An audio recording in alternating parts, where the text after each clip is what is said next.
Hello and welcome. I'm going to talk to you today about how to choose the best tarot deck for you. It may end up that you need more than one. We'll talk about why. And we're going to talk about all the different styles of tarot decks that are out there, what the differences are between them, and some ideas about what you might be able to get out of choosing a deck from any of these categories. Before we go too far, the number one principle in choosing the best tarot deck for you is having a deck that you really want to look at. Art that grabs you, that engages you, that you want to talk about and describe. And the second part of this, once you really feel drawn in by the images, is to feel like you can get those images talking to each other. That it's not just a matter of each individual card being engaging, but that you have the ability to take one card, put it aside another card, and feel comfortable making what is going on in those cards interact and become interesting to people that you are talking to about it. Or just yourself if you are looking just to read for yourself. And on that note, a lot of people get into tarot because they want to help others, they feel they have an intuitive gift, and they would like to share it through the cards. So if that's your reason, then you want to be sure that you can articulately explain what's going on in the cards. Some folks just want to read for themselves. In that case, your engagement with the cards doesn't have to be nearly as verbal. If you just feel like these are things you want to look at all the time, and that you are making visual associations between the things going on in the cards, you see symbols that apply to your life and give you some clarity about what you want, what you're going through, that's a great deck for personal use. Other people are looking to the tarot to understand the deeper meaning between the structure of the deck, what the symbols mean to each other, and how the cards describe a rhythm or pattern of understanding life. And in this case, you want a deck that is really designed for that, because not all of them are. So as we go through the decks, I'll talk a little bit about how well I have found they work for those particular purposes, though most decks generally are going to work for the first two. Only some will work for that third sense of wanting to find a meaningful structure to apply to your life in the deck. Another thing that you may want to consider at this point is whether tarot is really the best tool for you to utilize your gifts. If you're coming to it with a perspective of, I want to read for others, I want to use my intuition to help other people. For one thing, there are a lot of tarot readers. And I meet a lot of people who say, well, I'm an intuitive reader, I get messages, I'm doing mediumship, and revealing the cards helps me connect with that person that I'm working with. If it's really the best way for you to connect, fabulous. Having some beautiful art to put in front of people and get the energy moving with them is a great way to engage and connect with somebody. But be aware that there are lots of different divinatory tools.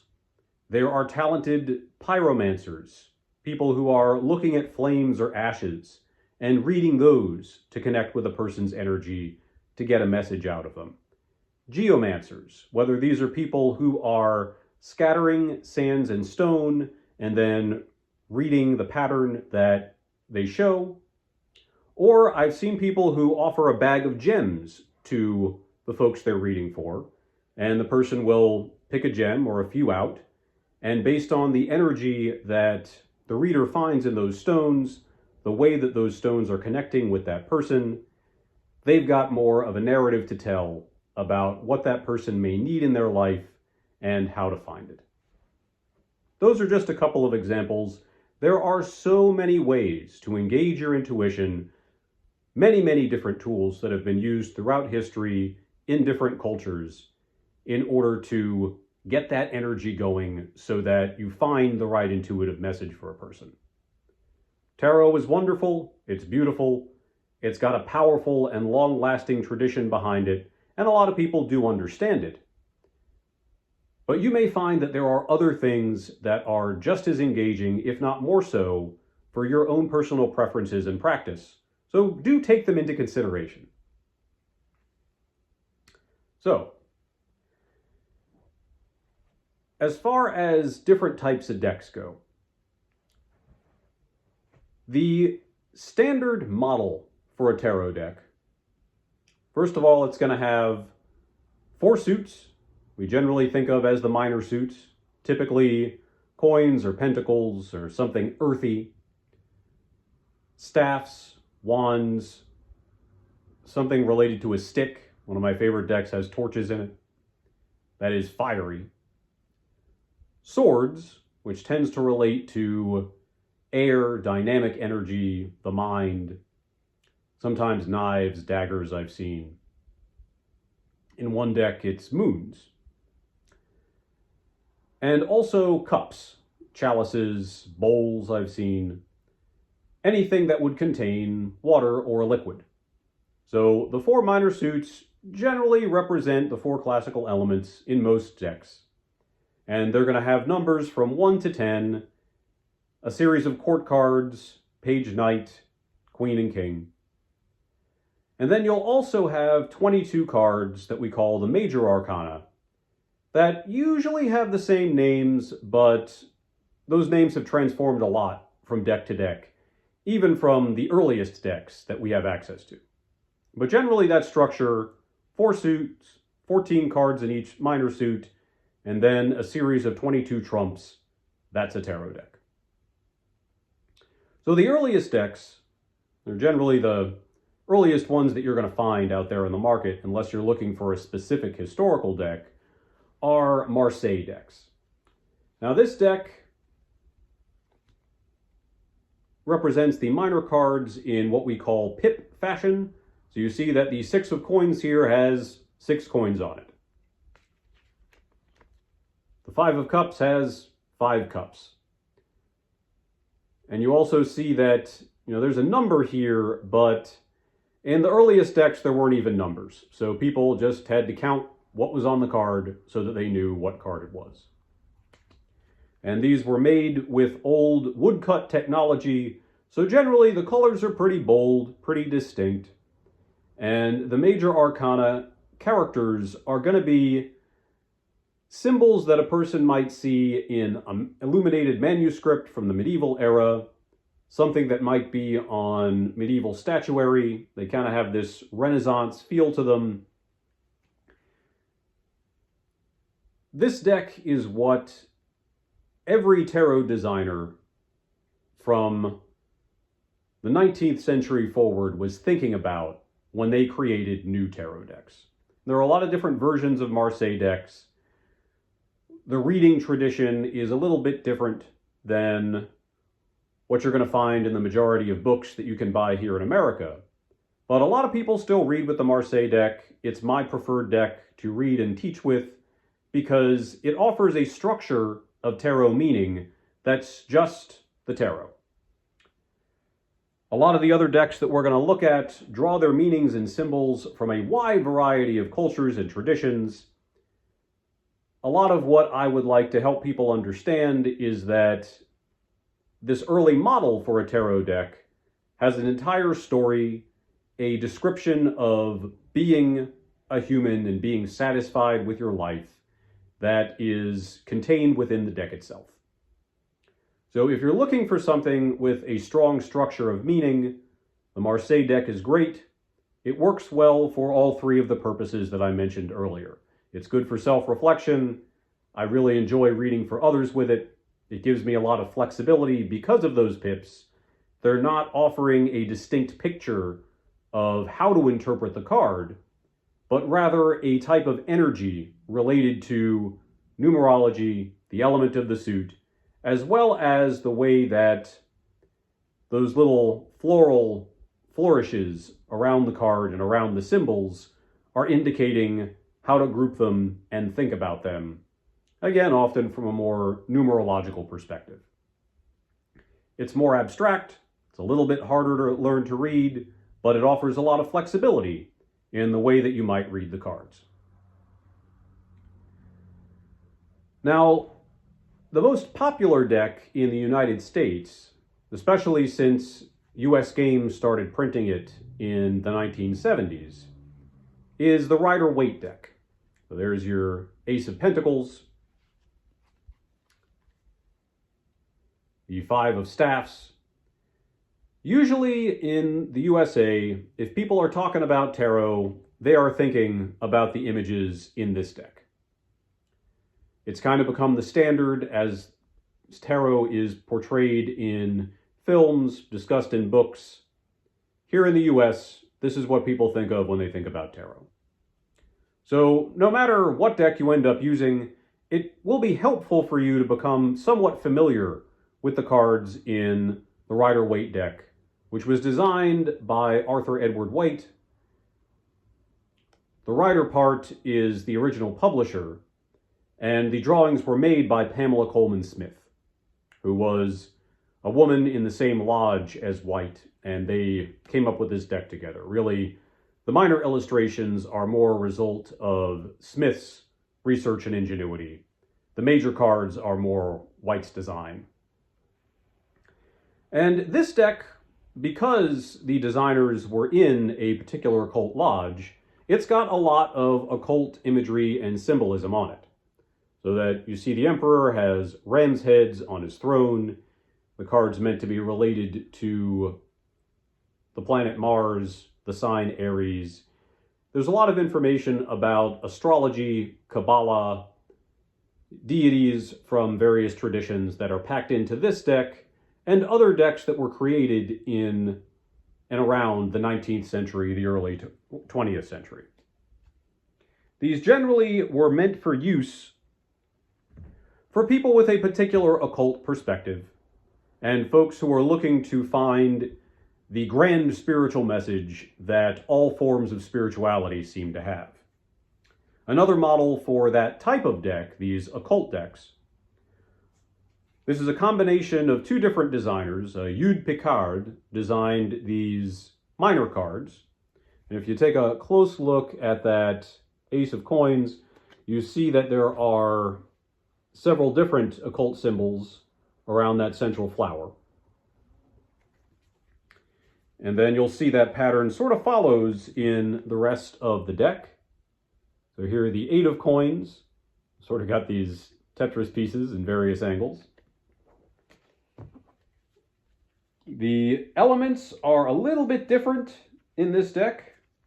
So here if we look at the Nine of Staffs, that's definitely fire moving around that star. I like the idea of the lamp in the bottom. But in swords, we've got this idea of the sea and storm rather than just air by itself. And so there's a greater sense of depth, a greater sense of tumultuous action going on in the swords cards in the Picard deck. And then for cups, there are a lot of butterflies and flowers. A lot of these cards feature fountains. The king there in particular. So still watery, but both cups and swords feature water in this style of occult deck. And Oswald Worth, who designed the major cards, you'll see some features there that are very similar to what you'll find in the Waite-Smith deck, in that you have this starry canopy on top of the chariot, the sphinxes who are pulling it, what looks like it could be a dreidel on the shield there in the center of the chariot, which in Marseille decks was usually reserved for a printer's mark. So if you're the kind of person who wants to find a wider meaning in tarot that relates to astrology, again, Kabbalah, thinking about how tarot can relate to a wide variety of forms of spiritual concepts, especially ones that kind of have that esoteric feel, that there's a secret that needs to be teased out by combining all of these concepts, then these kind of occult decks are the ones that you want to look at. The Thoth deck is a popular one. The Hermetic Tarot of the Golden Dawn will give you a better idea of why the Rider-Waite-Smith is designed the way that it is, because it has descriptions of the energy that they wanted to communicate in the design of each card. And it's that same set of correspondences that Pamela Coleman Smith was using to decide how to design her minor cards. But in the modern era, you're going to find decks that, for one part, are just clones, or I shouldn't say just. They are redesigns of Pamela Coleman Smith and White's tarot deck, because that one was so popular, because its imagery was accepted as standard. Decks like the Palladini or the Morgan Greer were designed around the 60s and 70s. You've got a few different editions of these, and they are redraws of the symbols, the positions, the types of characters that you see in the White-Smith deck. They're very pretty. You often have great expressive faces in them, though you will generally find that they're all white folks of a certain stature and age, all really kind of standardly attractive people as far as what you might find in magazines and movies of the 60s and 70s. Lately, you will also find a lot of decks kind of moving forward into the 90s, the 2000s, up to present time, that are a little bit more graphic design inspired. So this is the Silhouette Tarot, and you see that this is representative, but as the name implies, all the cards are silhouettes, and there's more of a sense of graphic interest in the flow of line in the card, the way that the textures collaborate or contrast. Very distinct colors here. And I've got several decks in this kind of style that I find really fun. The Everyday Tarot is more of a Rider-Waite clone, but again, kind of in this more graphic design style. I think of decks like the Pulp Tarot, in which each card represents, or not represents, it sort of depicts a comic book cover or a movie poster or something that evokes the pulp period of media. Very down to earth, very accessible to anybody who enjoys that kind of art. It's the deck that, I first put in front of my dad and said, check this out, this may help you understand this tarot stuff a little better. And he flipped through it and he was like, oh yeah, like these are really engaging. This is interesting to me. I feel like I'm getting a sense of what these pictures want to convey in this very dynamic Pulp Fiction popularized way. Those decks are great for personal engagement, and I find reading for particular audiences. The Silhouette Tarot is it's got a lot of toys in it, a lot of things that relate to a carnivalesque atmosphere. It's lovely for kids. It's lovely for a lighter-hearted reading.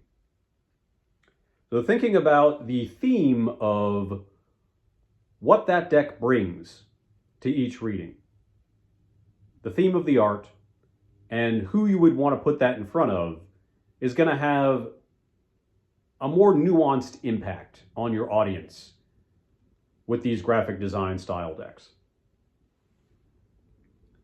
Though using them to discover the greater meaning in the tarot, if you dig into those decks in that way, you're going to find a lot about what the tarot means to its particular designer, though I can't say that all of them are deeply steeped in tarot knowledge. in many cases, a lot of them were like, man, I can make 78 really cool images that are mostly evoking the energy in the Whitesmith deck. A lot of them are very knowledgeable, really understand tarot, but that doesn't mean that every one of them did a deep dive into it when they designed their decks. Now, similar to that, you have decks that are based on the art of a particular artist and that have kind of been reclaimed into tarot decks. So this is the Walter Crane deck called the Harmonious Tarot. I think it's really attractive. It's got a lot of fun characters in it. Here's your Queen of Coins or Pentacles. The artwork in this deck was taken from Walter Crane's paintings. I think they may have been lithographs, or I could be entirely wrong. And Ernest Fitzpatrick, is that right? That's right. Ernest Fitzpatrick combined that art with tarot concepts to create this tarot deck. It's fun to look at. It's got a lot of great images, a lot of really thoughtful applications of Crane's images to tarot ideas. These decks are awesome if there's an artist that you just absolutely love and you want to think about their work in terms of tarot. I know there's a Gustav Klimt deck. Salvador Dali designed his own tarot deck, though he used a lot of the images from paintings he had made for other purposes to incorporate into the deck. So whether the artist themselves made that deck or somebody else compiled it from the artist's work, much like these graphic design decks, you're going to learn a lot about that artist by studying the deck and taking it in. If you have a particular connection to that artist, then using it to read for yourself or for others is going to be a great way to engage them with the tarot.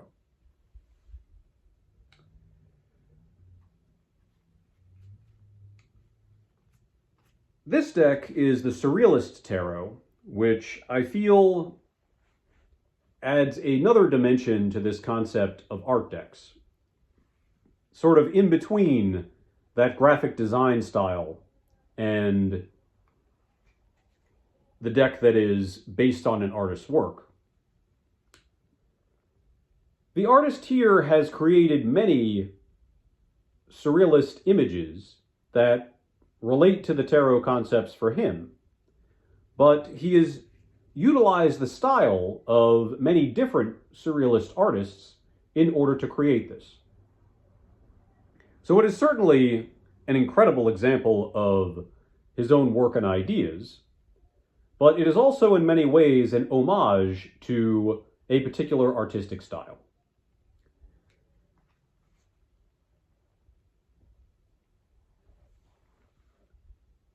Similar to those art decks, a great kind of deck to utilize if you want to engage somebody over a particular type of art, draw them into it. This deck has a lot of fascinating and wild details on it, a lot to talk about from card to card, and so much that you can't help but find some relationship in each card that will make them make sense.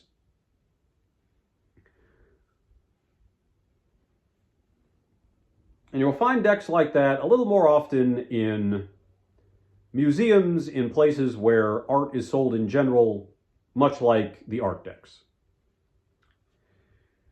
Another style you're going to see out there are decks that combine the symbols found in a particular culture, a particular tradition of spirituality, and bring those into the tarot. The example I've chosen is the Santa Muerte deck. On every single card, you've got skeletons doing things, particularly in the reverent, useful, everyday sense that you're going to find in the art of Mexico celebrating La Santa Muerte. Now, this is not a deck that I read with because The symbolism the symbolism that is in it is well outside of my personal tradition and frankly my full understanding of what each card means to convey. Even with a religious studies degree and a deep interest in the traditions that created these symbols, I don't feel confident enough with them to read somebody else's cards. I find the art beautiful and am very fond of it, but for a person who really understands this, who has grown up around it and is steeped in the communities that put this art into their own world, it would be an incredible tool for them to express what's going on in a tarot reading, how it relates to each person, and to relate the overall philosophy that comes into the Santa Muerte tradition and applies to that particular person. The sense of having a richness and fullness of symbolism that connects the deck to something much larger is going to give a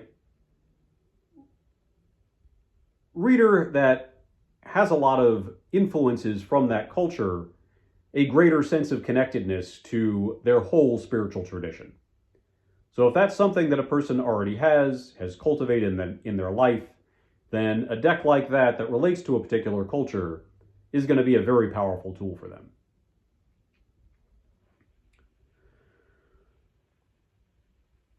Choose your tarot deck wisely. You may find that there's a deck that works best for you reading for yourself, another deck that provides you a model of wisdom for how to understand tarot overall, and a deck that you like to bring out to various people. Whereas I know a lot of tarot readers who just bring a whole container of decks when they go out to read, and they have a sense of what deck is calling each person. They may give people a choice of decks. So put the decks out in front of their potential client and say, which one is calling to you today? The important thing about divinatory traditions and practice is that whatever you are using to access the messages that your intuition is bringing in, it needs to be something that truly speaks to you.